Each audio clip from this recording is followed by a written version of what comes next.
It's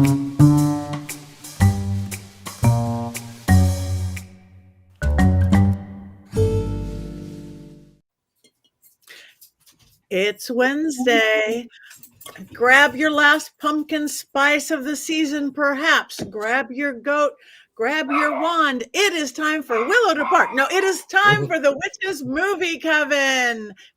Woohoo! Happy everybody had a beautiful Halloween and a beautiful Samhain. And I am going to mute for a second because it's my dog. So I am Patti Negri. I'm one of your hosts. We're talking about Coco. I'm going to mute. So Jason, you take over and introduce yourself. I'm Jason Mankey. I've written nine books about witchcraft, which is like incredible to me. I live in beautiful Silicon Valley, California, where it is already getting cold. Richard-Lael. Yes, I am Richard-Lael Lillard. Richard-Lael is one name, not two. If I were just Richard, I'd be... Anyway, so yes, I have not written any books yet, but I am working on some things. And it is cold here. It was like 50 degrees, so it was cold. And now Heather Greene. Hi, I'm having a little bit of a technical camera problem. That's why you see me moving around and shifting in my office. But I am here tonight. I'm looking forward to our discussion. I am out of Atlanta. I've written one book, and that is Lights, Camera, Witchcraft. So the definitive guide to a lot of what we talk about here. And I am also an editor at Llewellyn Worldwide, as well as a freelance journalist. Courtney? Oh, that's me. I'm Courtney Buckley. I'm Ghostbait on Scared and Alone. I, just survived Salem in October, and until about 30 minutes ago was doing great. And now I'm filled with ennui. Thank you. Yes, look that up. Don't make me laugh at it, really. It's going to be a very special show tonight. It's going to be a very special show because we are celebrating Día de los Muertos. In our pagan holiday, besides Halloween and candy and trick-or-treating and dressing up, it really is about celebrating our ancestors. And so that is what we're going to do a little bit tonight. And that also bounces off the movie we are doing, Coco. So Courtney started crying half an hour ago. So we will just get through it. Sorry for my Scoopy opening. Willa just had to get her words in edgewise. Nothing like a clean opening. Anyway, let's just get started and save the other stuff for the end when we can't even talk well. Richard-Lael, do you want to give us your non-biased synopsis of the show? I would be delighted. I would be absolutely delighted. So, as you know, I loathe Disney until this one, and I'm not going to give any more opinions, excepting with the fact that I'll tell a little brief interlude. I was coming back from my visit in Ohio, in Atlanta, and this fellow, I'm watching Coco on the plane. I'm watching it, and I just finished as we land, and I'm crying like a baby. I'm dressed in my signature blacks and reds, and this fellow with this very thick accent makes his way to the back of the plane to use the facilities, and then he crosses in front of me and he says, "Hey, are you a satanic priest in the Church of Satan?" And I said, no. I mean, I'm a Satanist, but no. I mean, I'm well known. He said, "Well, good. That's something, I guess. But I got to tell you, I was really kind of terrified in flying the plane with you." And I wish I would have said, "Well, you shouldn't have been terrified. Clearly, if I sold my soul to be flying in a plane with you, clearly it's going to land." So don't. I didn't say that. I was just so taken back and crying like a baby over this movie. And let me tell you about this film. It is a story about family. It is a story about a little boy who aches to play music. He loves music. Unfortunately, his great-grandmother forbade music in their home because at one point, the grandfather had left to pursue music and never came back. And so this little boy decides that he's going to sneak behind their back, and he doesn't care if they don't want him anymore. He doesn't care if they don't remember him. He doesn't care. All he wants to do is play his music, and he thinks that his grandfather may actually be this very famous actor and singer who would have been around in the 1940s. And he has the guitar, and he knows it has to be him. It has to be this fellow. And so he goes to the town center to play in this sort of, what is it called? A talent show. But no one will loan him a guitar. And the only way that he can go on stage is if he has a guitar. He has to have his own instrument, and obviously no one is going to loan their precious instrument to this little boy. So he goes into one of the mausoleums where this famous man had been laid to rest. And he reaches up and he takes it, and he's certain that this famous man was his grandfather. And he takes that guitar down, and as he does, this strange thing happens, and he finds himself in between worlds, not in this one and not in the other, but somehow in both. And he is, as any boy would be, terrified and frightened. And then he is rescued by his great grandmother, and she is, of course, now deceased. And he goes into the other world, and he meets some people who are going to help him along the way, a lot of the ancestors, cousins and aunties and uncles.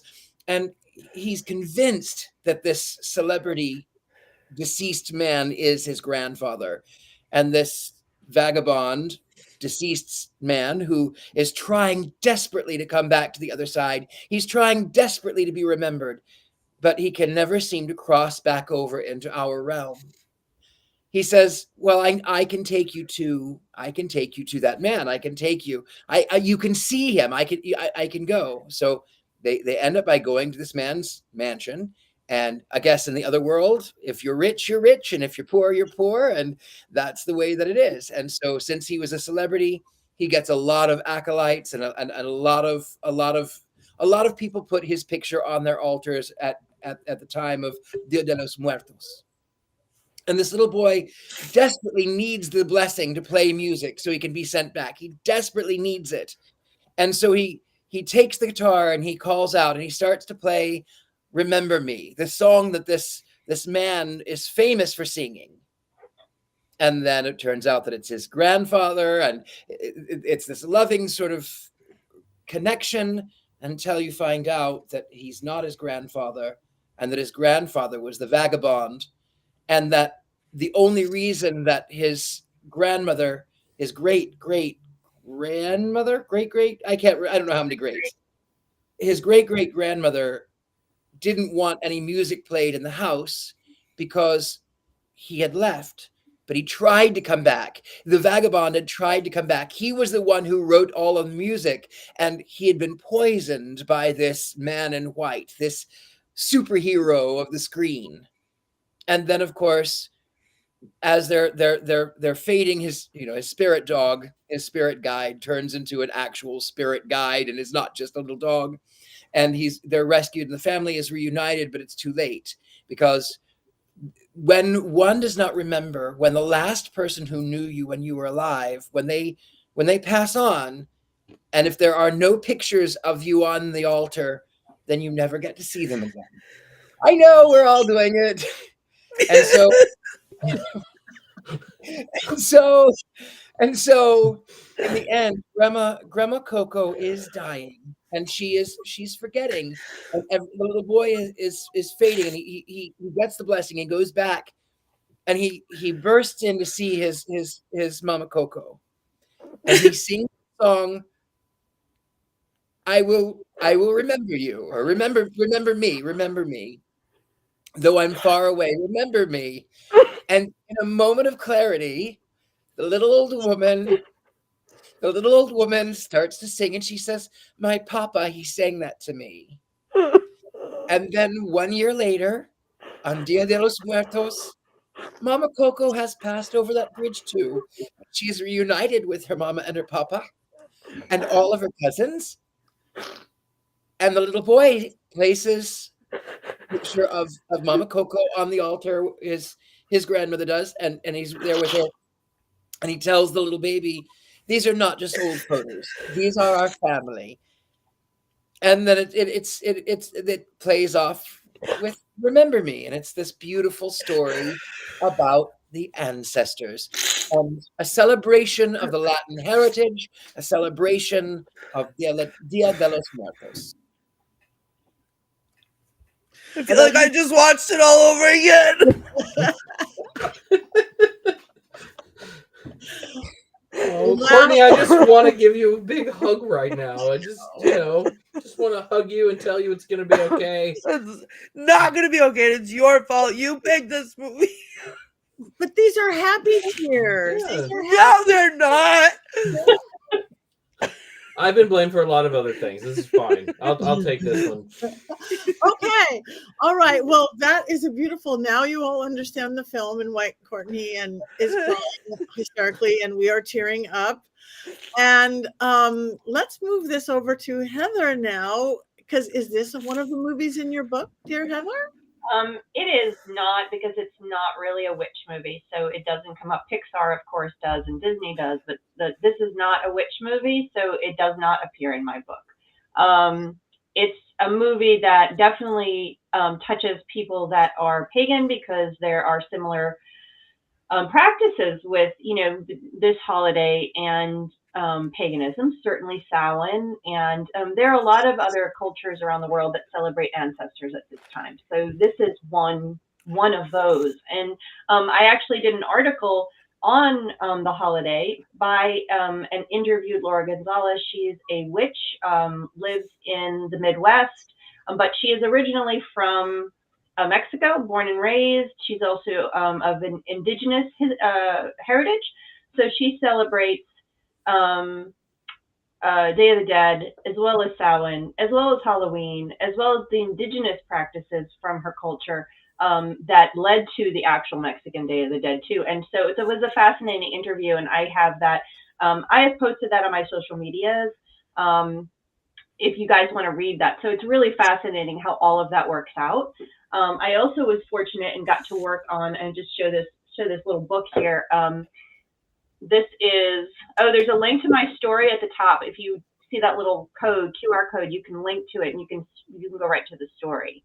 But this little book I also worked on, I'm trying to get it on the screen, The Day of the Dead, Llewellyn's Little Book of the Day of the Dead. It was written by Jaime Arones, and he is born and raised in Mexico City, still lives there. He's also a witch, but the practices in here, he talks about the ofrenda. He talks a lot about the stuff you see in the movie, and legit original Mexican original. And it's a great, if you really want to see recipes and how they practice and all the various things, this had it. And so I was fortunate enough to work with him on that. So I got a real good look at that, which was nice, because I got to understand the movie that much better, and some of the words they were using, some of the reasons they were doing stuff. And so what's nice about this movie is that Pixar did go to the lengths to have people from these cultures working on the films, from the writers, actors, all over the place. They did that on purpose, and that's something that Disney started doing in the 2000s.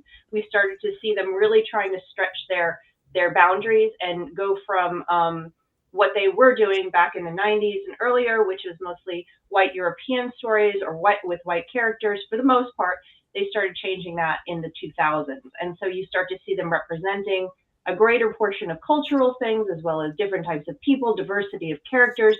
You see that extensively by the late 2000s into 2010s. And of course, specifically Latino culture. You start to see that even more pronounced in animation, in Disney films, and in other things. I mean, think about Charmed. So we really get to see that, the remake of Charmed, excuse me. You get to see that in Disney's Owl House.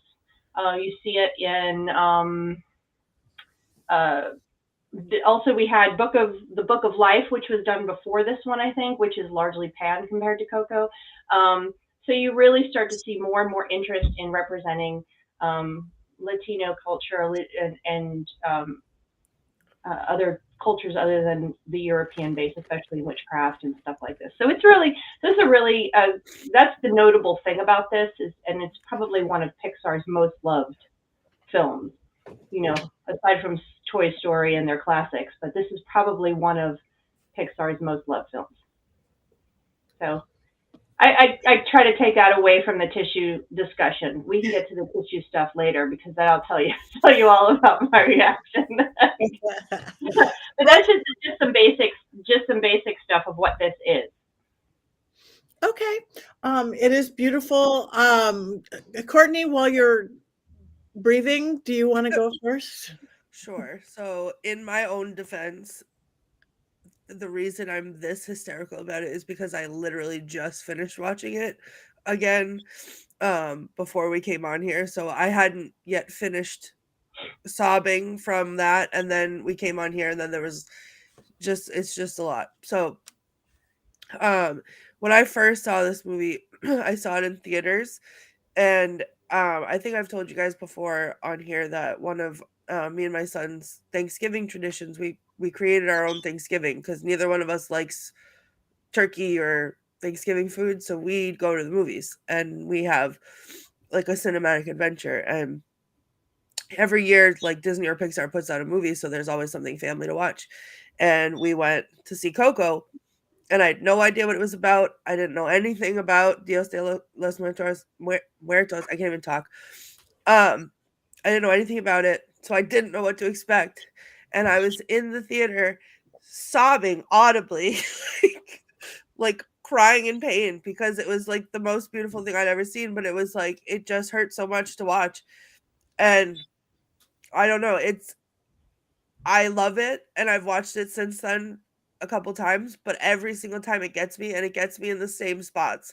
And I think like my anxiety, which lives in like doom and gloom land, like when they start talking about the final death and people forgetting them all together, like I just start literally just like my insides come out. I'm crying so hard. And then when Hector gets through and he can come home and visit on the Day of the Dead, like he finally gets to get what he wants, and that makes me emotional. But I think the worst part is Mama Coco, and by worst I mean best, but the worst part is when Miguel is singing to her and she starts to come back and she's remembering, and then at the same time that's so beautiful, but at the same time you realize that like Hector's being remembered, and you've fallen in love with Hector, and Hector's being remembered, and like it's just so hard to not think about all of our loved ones and try so hard not to forget them, because what if that's what it's like? I'm sorry, I'm a mess. It's okay. Oh God, I can't ever, Jason, I will never forgive you. Next time it's my turn to pick something, I'm picking Sword in the Stone, and I don't want to hear anything about it. Do it. No. Okay. I will go next. I am not crying. I loved it. What is weird though, and you guys are, everybody's gonna hate me for this, I am sure. I am not an animated film person. There is absolutely no logical reason for it. If I watch one, I go, oh yeah, that was good. But I have probably never in my life gone to a theater to watch an animated film. I'll watch it when it comes back to TV and it's on, my small phone.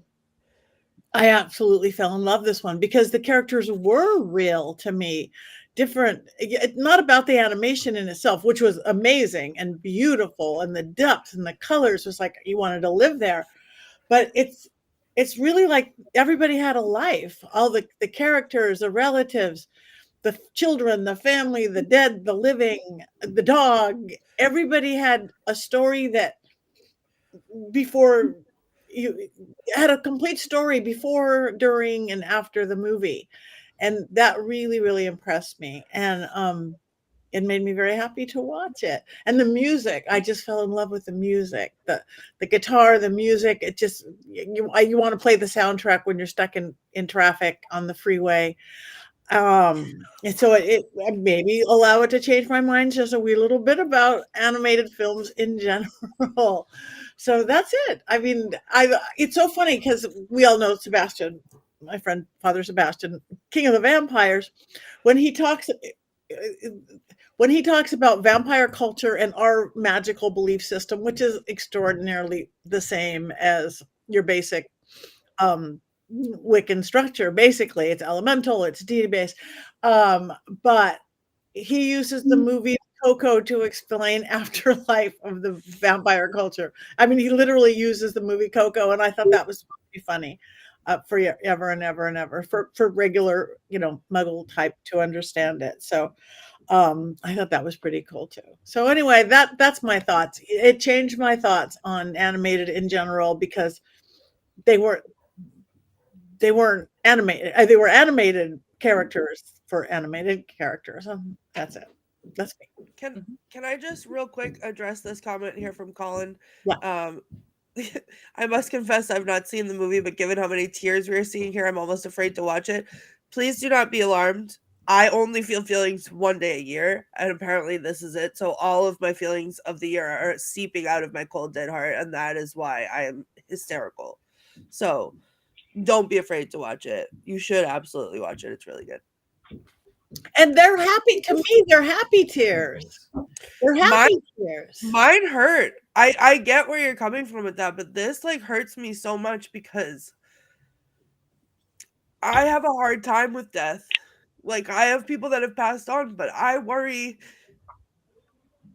whenever I think about moving on, I worry about leaving my son behind. And this makes me feel like there could be a way for oh god, here we go. I can't even talk, but that's where I go. And then so that breaks my heart to even think about. So this is it's painful, but it's beautiful, but it's painful. And I just, I hope that is what it's like. Because it's beautiful. I think it is, Courtney. I really think it is. As you know, I lost my mother, who was my best friend, almost a year ago. So I understand. And when Mama Coco is remembering, it reminded me of the last phone call I had with my mother. And they said, Mama, do you know who that is? And she got real happy. And she says, of course I remember who that is. I know who that handsome man is on my phone looking like the president. And so some of my friends now call me Mr. President because my mother, that was the last thing my mother said when she was on this side. When she had passed away, I knew it was going to be 3:00 in the morning. I knew it was going to be 3:00. I just knew it. And I normally turn my phone off, but I knew it was going to be 3:00. So I turned it on, and at 2:57, my nephew called me. And I said, thank you. I knew it was coming. Thank you. And the next day was really, really hard because she was my best friend. And then I woke up at 2:57 the next day, and there was my mother standing in the blue light. And there she is with my dad. That was their wedding photo. And she was there standing in that blue light. And she bent down and she kissed me on the forehead, and she tucked me in, and she walked off toward the end of my bed. And I thought, okay, I know that was my mother. I'm not going to tell anyone because they'll think I'm crazy. I'm just going to let it go. But then my friend, Lauren Morgan Richards, said, I think your mother came to me last night in a dream. And she said that there are 2 holes in the wall, and I think they're windows. I said, well, I live on the 3rd floor. So yes, those 2 holes are definitely windows. And she says, you have a very large mirror that she's worried about. And I went, yep, that's my mother. And she says it's really dark and she wants the windows open. I went, yep, that's my mother. She had to have big, big open windows everywhere. And he said, and under that mirror, there's the book that she used to read you when you were a baby, but there's something that's missing. I said, yes. We had an argument about who I am about 2 months before, and I had taken the teddy bear she made me and I put it in storage and I haven't gotten it back. He says, no, that's okay. It's fine. She says it's okay. The one thing though, she wants you to know is that she loves the owls by your bed. And I went, owls by my bed? What? I don't know. He says, well, it was like in a book. I said, well, I have magic books. I said, well, I don't know what that is. He said, you'll think about it. Well, the next day I was giving a reading and I turned over a card. And then I realized, yes, there are owls by my bed, but that's not the one she was talking about. It was that one. Oh. And that was my mother coming to me to tell me how very much that she appreciated and loved what I do. And so now I use these cards all the time. So I think, Courtney, to answer your query, I think it is something like that. I agree wholeheartedly. Thank you, Richard-Lael. That was beautiful. My mom died several years ago now, like 5-6 years ago. And I always wear her ashes around my neck. They have never came open. She used to leak a little. I had to wipe them off, which she loved getting out there. That's my mom. That's my mom and dad, Dorothy and Chuck Negri. Anyway, 2 days ago, this pendant opened wide open. All the ashes fell out and they were strewn across my breast. They were strewn across. It was the most magical, beautiful thing. I picked them up and tasted my mom. I went into an altered state, and all these years for Halloween, for Samhain, it opened up. They are with us. Your son will never, ever lose you. I promise. Nothing dies. Science shows that. Religion shows that. Spirituality shows that. It just shifts. We just lose the meat suit. Who needs a meat suit? And we say what is remembered lives, which is very much expressed in this movie. That is no different in this, what this movie says, as in what we say as witches and pagans. We use a similar term, and that is absolutely true. Oh, that's my recent passing. That's Freckles the bunny. She left us in September, and those are my grandparents, two of my grandparents on my father's side, who were the only two grandparents that I really knew very well. And so they are with us. And I know my grandmother visits every Samhain when we do our ritual. And I'm expecting Freckles will cross the Rainbow Bridge to say hello this Samhain as well for her first Samhain from the other side. So I definitely agree with you guys that is how it is, and we must remember them. And just to add is that I have my great grandmother's china. I use that. I have my grandmother's jewelry, and my house is surrounded by things from the people who came before, from my ancestors, and that is another way of remembering. And we have stuff from Ben's parents, who also have since passed and do come and visit quite regularly for his mother. She loves to come and say hello and check on us. And we have things in the house, and they will remember. You leave artifacts, you leave jewelry, they will remember, and you live on. Most certainly, absolutely. That's one of the things I think I love most about witchcraft, and especially Samhain, is the comfort that it gives me. I think a lot of times you look at other religions and somebody passes and you have this ceremony and you put them in the ground or in the urn and then you move on and you don't ever think about them again, or you don't talk about them again. And to me, Samhain is this gift that every year I have this moment of reunion with people that I've lost. Damn it, Courtney, I'm going to blame you if I cry. I'm blaming you. Good! Cry, Jason! Shed those tears! But I feel like we get this beautiful moment of reunion that is so lacking in a lot of other faiths. It's one of the reasons I love Day of the Dead celebrations, because I think it's very similar. The beauty of going and having a picnic at a gravestone just it just fills me with love, because those people love their ancestors, they love their relatives, the people that they've lost and passed on, and we've just really been given a gift that we have these moments to remember those people. And I was very close to my grandparents, Mick and Marie Mankey, and I try very hard. I hear their voice in my head every day. I don't ever want to forget their voice. But one of the things at Samhain, their picture's always up, and I could just feel them near me. Sometimes you get that little bit of like grandparent smell coming into the ritual space, and my grandparents smelled great. They took a lot of showers. So, but but we get that, and I feel so blessed for that. Yep, I agree. And that's Michael Harris, who was in our coven, who died 2 Samhains ago. His magical name was Magnus, and I think when you are in a coven with somebody that's chosen family, he means as much to me as my grandparents. And this is a story that Ari's my wife at Samhain, when we did a little ceremony for him right after he passed. We were sitting in our living room after ritual like we do, and she turned and looked, and she swears that she saw him standing there. And I think she did, because I think he knew what we were doing and wanted to be close to us. Yeah. There's a book I worked on by Shelley Kerr. She has a podcast, and she does a lot of ancestral healing work and past life regressions and stuff like that. And she has one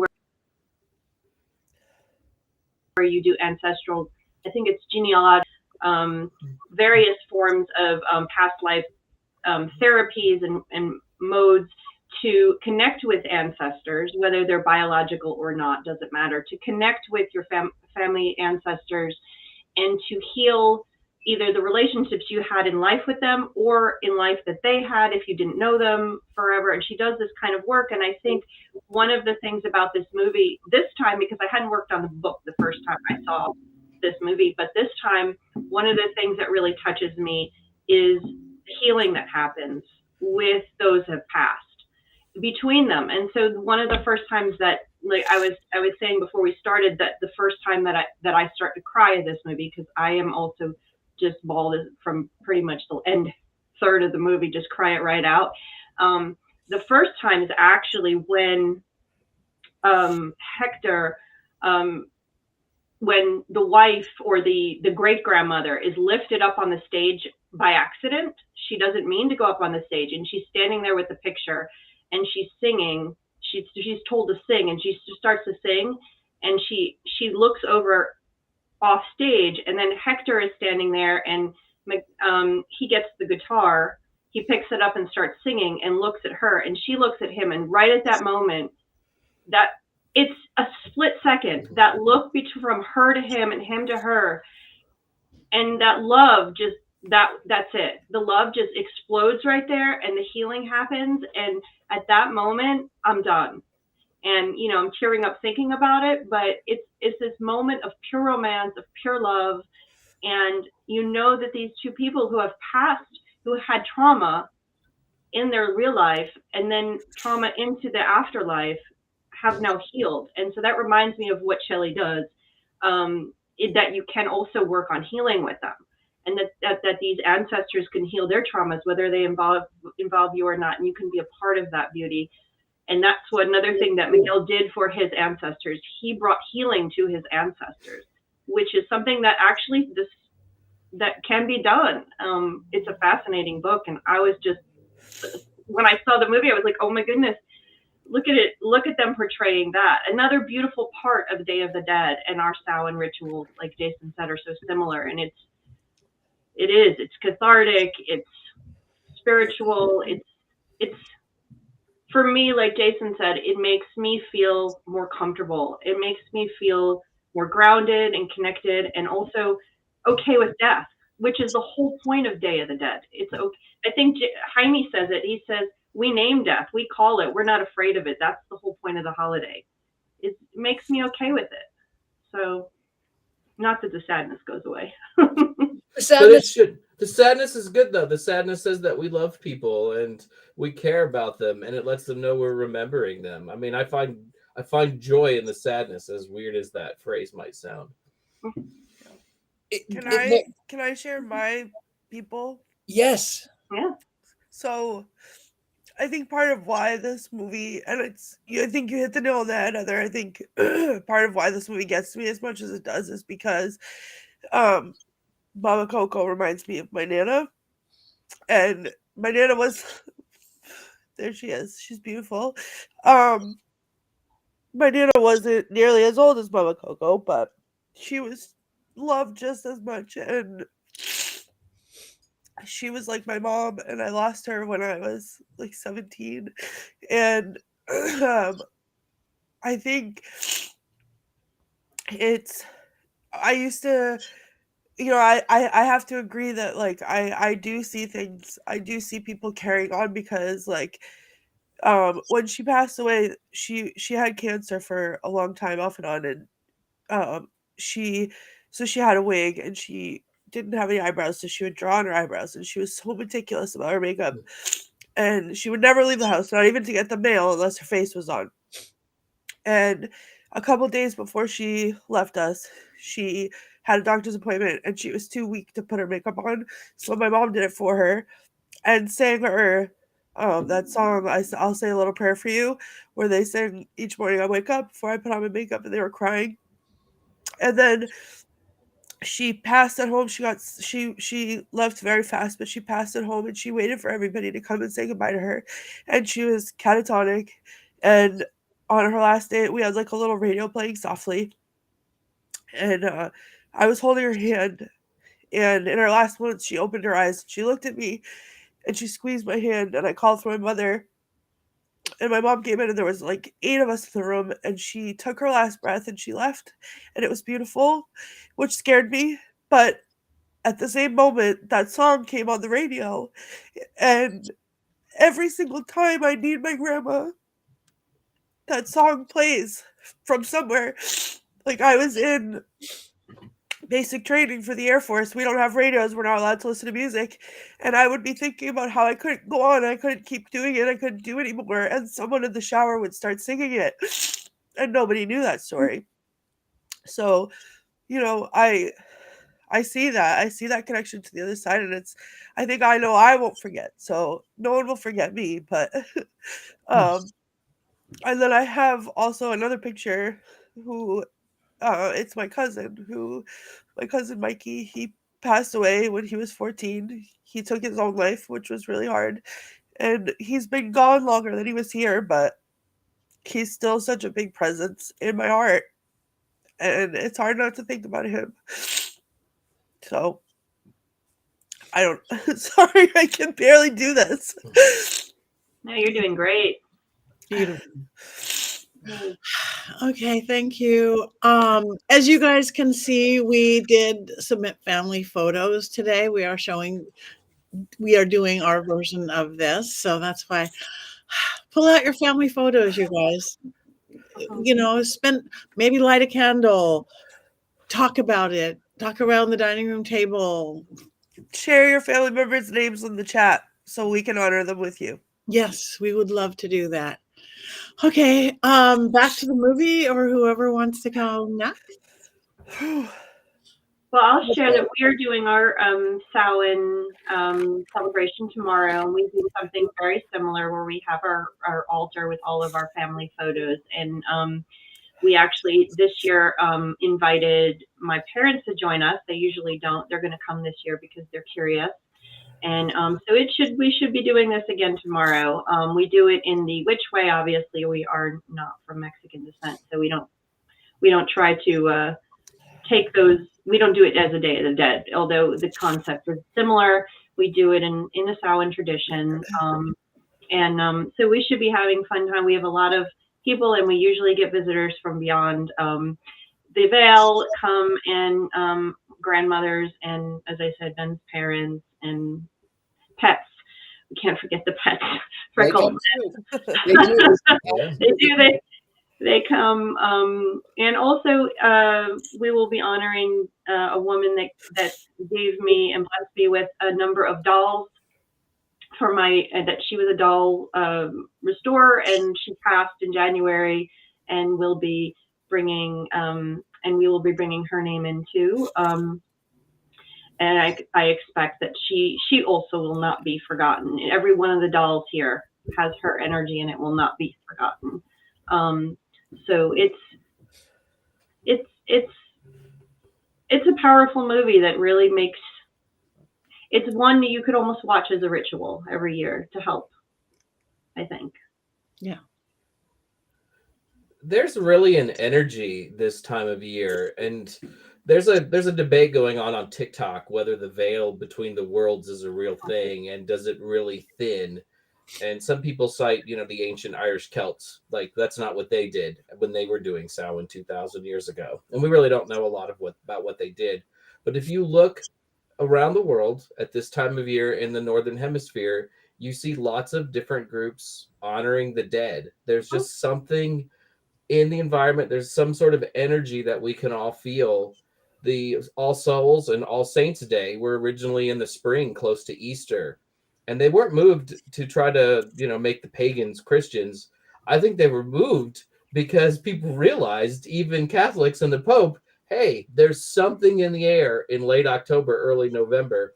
And if you're going to honor the dead and feel reunion with them, this is the time of year to do it, which is why All Souls and All Saints are the first and second. It's why we celebrate Samhain. It's why ghosts are so prevalent at Halloween, and it's why we have Mexican Day of the Dead.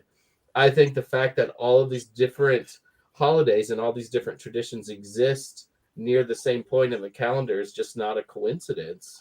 They rose independently, and it's because there's just something about this time of year. And I think you can tie that in, and which is Laura Gonzalez ties it into the indigenous one. It's fall, it's autumn. Mm-hmm. The reason for the season, the leaves are falling, the nature is going dark. It's becoming it's going into itself. That, and I have owls. It's hooting season here, so the owls are hooting constantly. So there's the connections, and I'm bringing that up because owls are connected to this time of year. Mm-hmm. There's a reason for it. Owls are hooting. They're actually finding their nesting areas. They're not doing it for any kind of ghosts or anything, but they're hooting a lot. So my point is that I think the reason for the season, I think the reason that the veil is thin, as we say, is because nature's also shutting down. It's not a coincidence, just like you said, Jason. It's not at all. No. Nature is connected to this as well. Absolutely, it is. Just to go on that point of why it would be moved All Souls Day and All Souls Eve, why it would be moved to this time of year. It's all the leaves have started to turn brown. It's the fading. It's right before the harvest.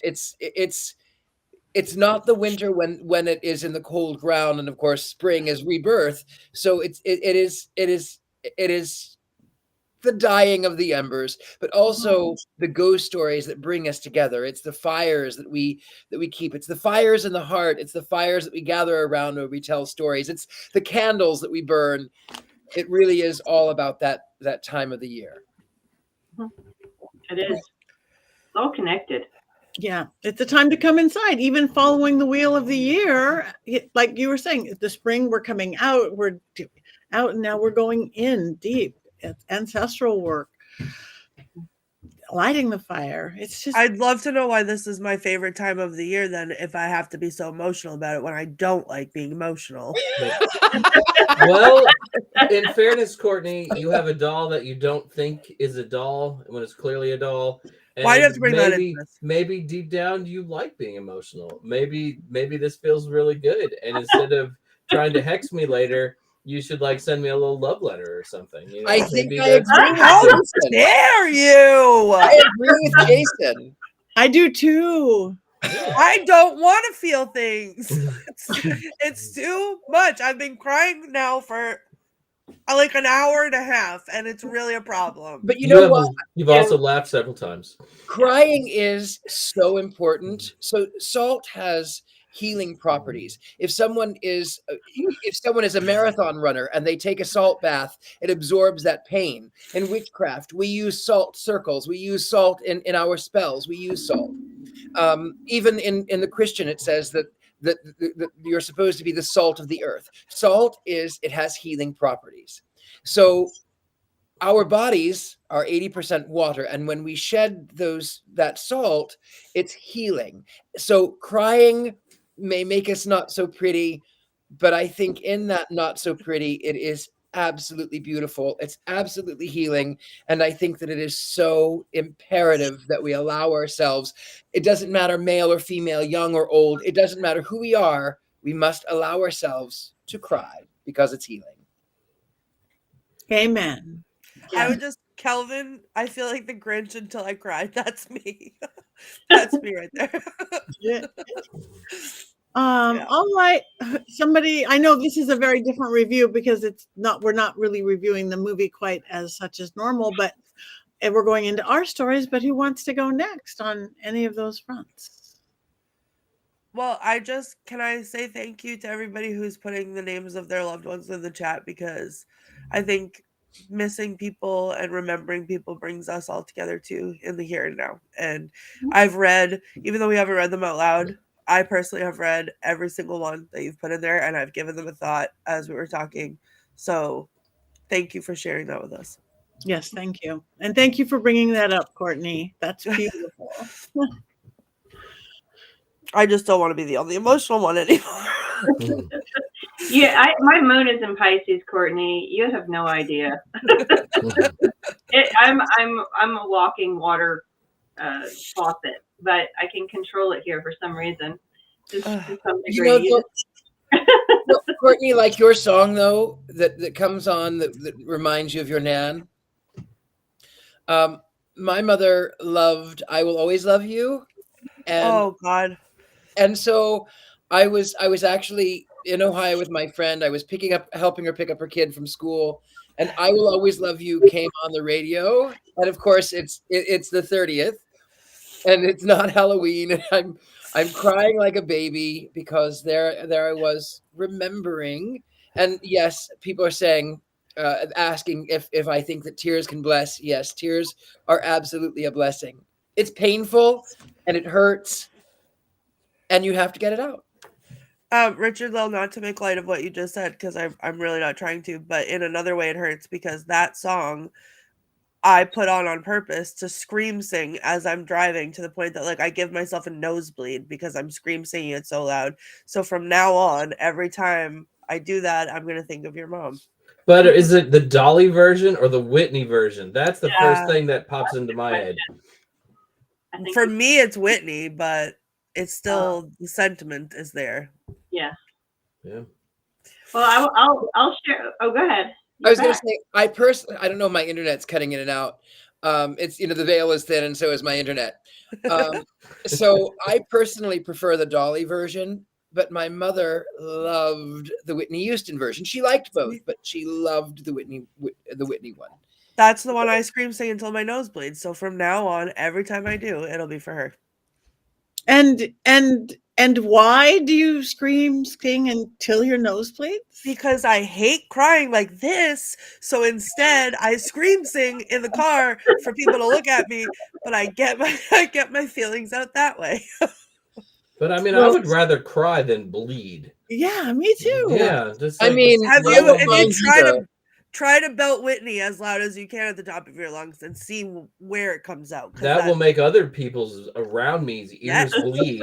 That's what will happen.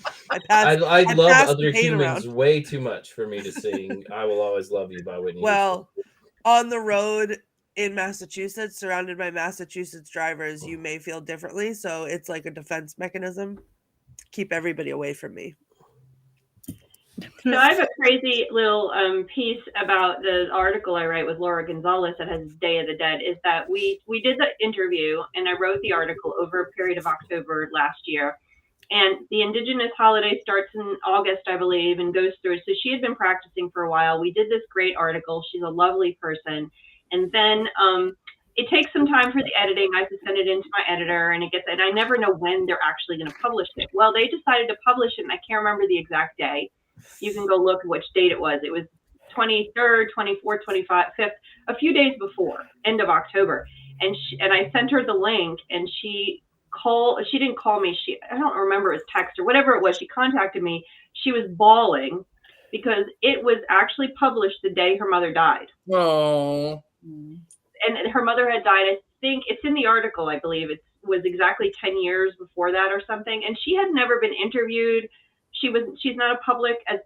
She does a podcast, but she's not public in terms of interviews and stuff and talking about this. And she's just been started teaching all this stuff. So to have this article go public on national news on the day her mother died was so amazing for her. And it was about her heritage, about something that was so important to her and her mother, who never was living in the U.S. So it was just so powerful for her. So that was really nice. And, of course, I teared up when she told me that. And it was just a beautiful moment. And it was a beautiful Day of the Dead moment, a beautiful Samhain moment. She's also Wiccan. So it kind of brought all her worlds together, which was beautiful.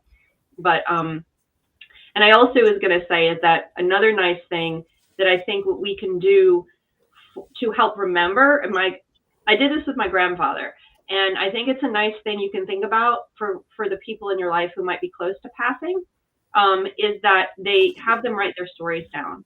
And I asked my grandfather when my grandmother passed to write his story down about his life. Instead, he wrote his story about how he met my grandmother and how much he loved their life togetger, and with songs. And the man was a carpenter. He never wrote anything down. He did it in pencil. And this was 2000. This was year 2000. He didn't have a computer.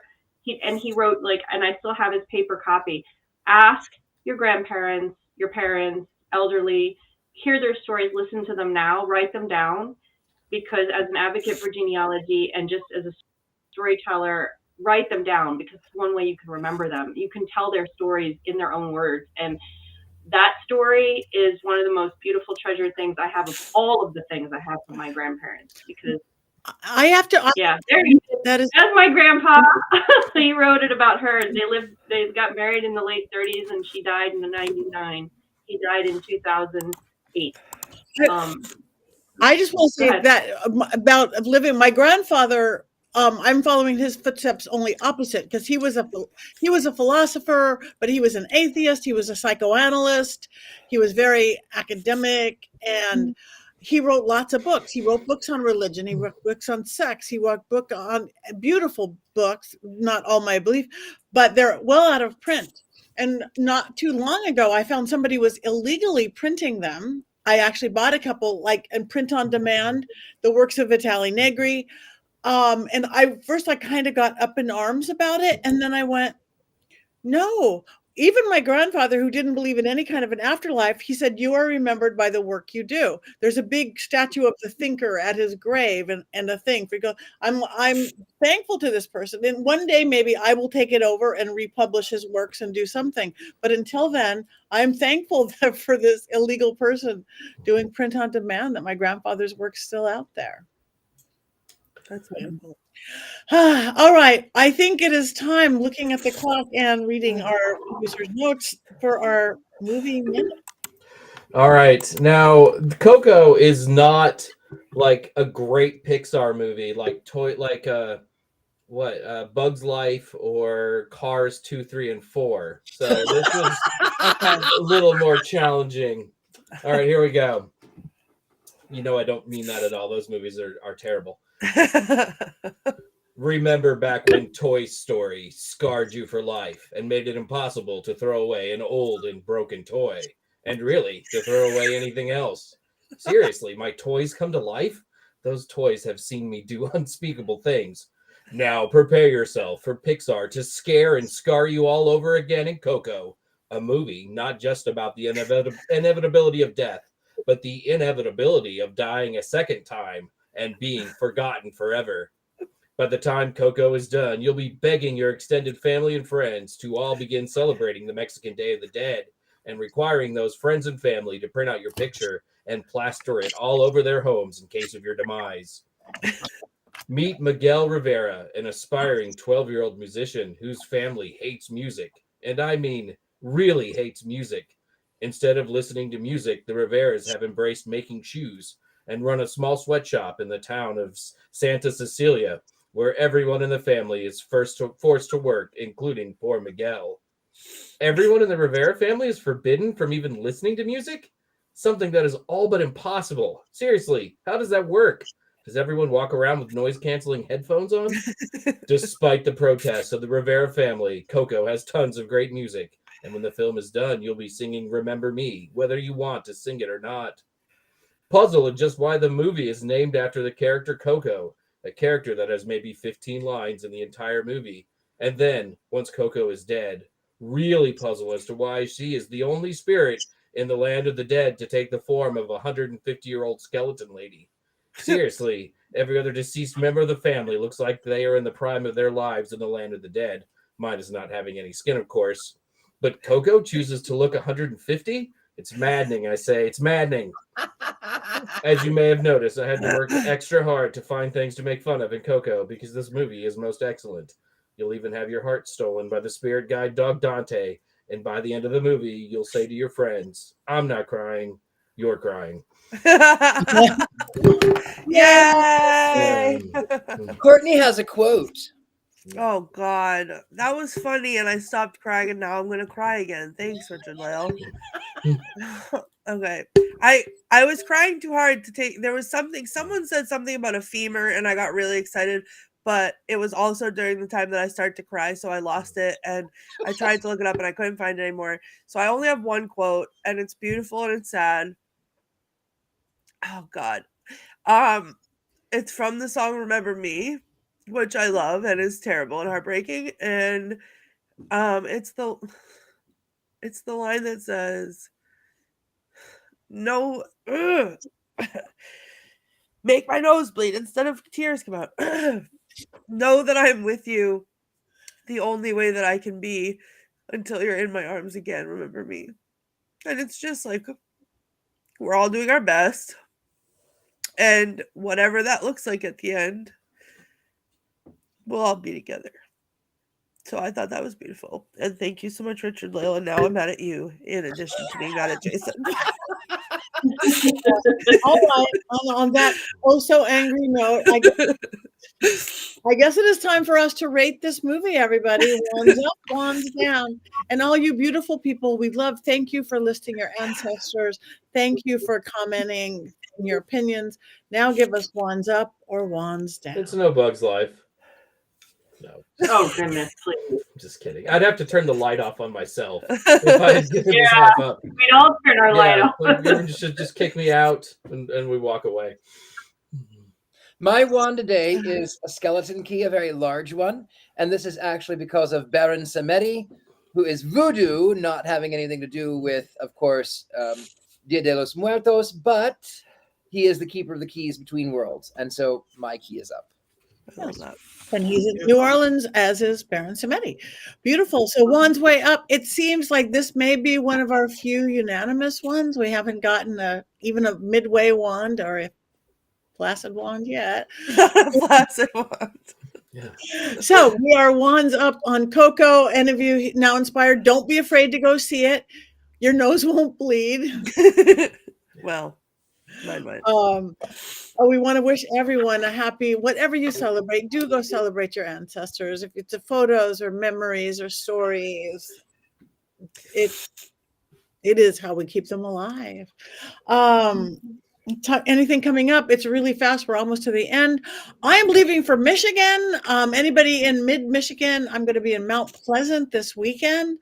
Mid-Michigan Paracon. It seems like it's a pretty big one. Lots of people going. I'm doing a big mediumship gallery or seance on Saturday night. I will be there starting Thursday, leaving Sunday for the bottom of the planet. But if in the area, join us. It's going to be a really fun one. And that's it. Lots of other stuff coming in, but follow me, go to my website, like us all on social media, pattinegri.com, and Lael. Yes, I don't really have anything going on right now, but you can remember me. Nice. Oh, by going to my website, thegentlemanpsychic.com. Oh. Also, there are fake people on Twitter and TikTok and all of those. I'll never contact you for a reading. I'm not a Christian, so if I contact you and tell you that I have spirit Jesus or whatever, I don't have a spirit Jesus, but I have a Courtney, something I'm sending to Courtney. I'm so excited. I still have to send you your birthday present from last year. Well, It's now still- it's time to give me another one. It's already another year. It's still on my dining room table, if you can believe that. All right, Courtney. That's me. I have just survived October in Salem. I will be sleeping as much as I can for the next week. Then I will be going to Disney. And then after that, the world is my oyster. I will have shed 37,000 pounds from tears because I'm going to go cry for the rest of the night.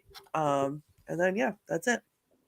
Thank you. And before we're moving on, we want to say sorry. Kane is in a hurricane and their fence is gone. Oh no. So sorry. Safe. Wish you well. Just stay safe. Fences can be rebuilt. But maybe go metaphorically. Your fence is down. You're going to grow. Anyway. All right. Heather.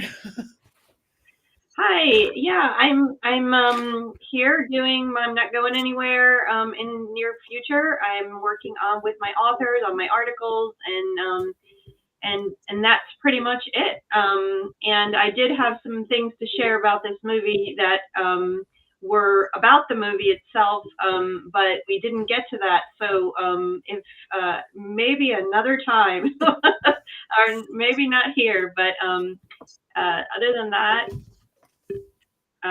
That's it. Come visit me on my social media, heathergreene.net. You can find them all. I'm on 4 of them now, and I'm doing a new thing called with all the literature for movies this next month. So check out my socials for that. Thank you. Jason. I will be in Las Vegas, Nevada next Saturday for Las Vegas Pagan Pride. My last event of the year. Woo! Patti doesn't know what that's like. I think she always has events, but I'm excited about that. And yeah, if you're out gambling, come say hi. Yeah, awesome. That's been very fun. Everybody went. Oh, I wanted to say that I'm trying to channel Jason's curly blonde locks today. My hairdresser put a cream in my hair that made it curly. I don't have curly hair, and it's just this cream. So I'm trying hard, but I still think he wins. I love it. I think on that great note, next week we are doing The Witches. So everybody watch The Witches. Now it is 19. What is the year of that? 1993, because you could get it mixed up with something else. The Witches from 1993. I don't think I'm going to be here. Am I? I don't know. And if I'm not, you're in good hands with everybody else. So it is time to cackle because it is said it is time to cackle. We are 7:02. We are late. Witch time, pagan time, Day of the Dead time. 1, 2, 3.